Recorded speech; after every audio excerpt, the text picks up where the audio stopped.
کل آنے والا دن 14 اگست کا بھی ہوگا، جشن آزادی منانے کی تیاریاں بھی عروج پر ہیں، اور ملک کے اندر یوم آزادی کے نام پر ہر طرف خوشی کے ترانے بج رہے ہیں، خوشی کے آثار نظر آ رہے ہیں اور خوشی کے حسین مناظر نظر آ رہے ہیں۔ لیکن کہنا یہ چاہوں گا، ڈاکٹر اقبال علیہ رحمہ نے کہا تھا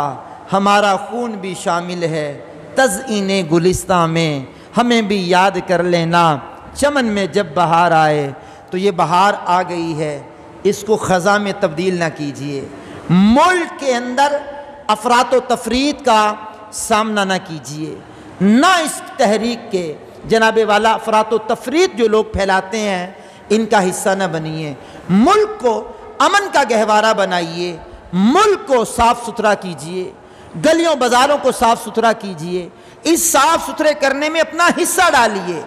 ملک کو امن کا گہوارہ بنانے میں حصہ ڈالیے، ملک کی املاک کو نقصان نہ پہنچائیے، ملک کے اداروں کو نقصان نہ پہنچائیے، ملک کے محکموں کو نقصان نہ پہنچائیے۔ آپ اگر سرکاری افسر ہیں، سرکاری ملازم ہیں، اپنی ڈیوٹی صحیح دیجئے، اپنے محکمے سے وفا کیجئے، محکمے سے وفا نہیں، یہ پورے ملک سے وفا ہے، پوری قوم سے وفا ہے۔ سرکاری خزانے کو نقصان نہ پہنچائیے، سرکار کی بجلی کو چوری نہ کیجئے، سرکار کے گیس کو چوری نہ کیجئے، سرکار کی بنائی ہوئی چیزیں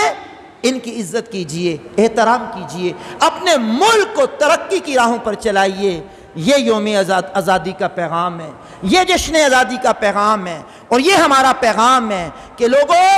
اپنے آپ کا بھی تحفظ کرو، ملک کا بھی تحفظ کرو،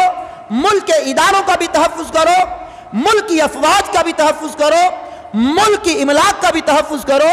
ملک کے اندر افراط و تفریط کا باعث نہ بنو، ملک سنوارو، اپنے آپ کو سنوارو، ایک حسین پاکستان بناؤ، ملک کی کمیوں پہ نظر نہ رکھو، ملک کی خامیوں پر نظر نہ رکھو، ملک کی اچھی باتوں پر غور کرو۔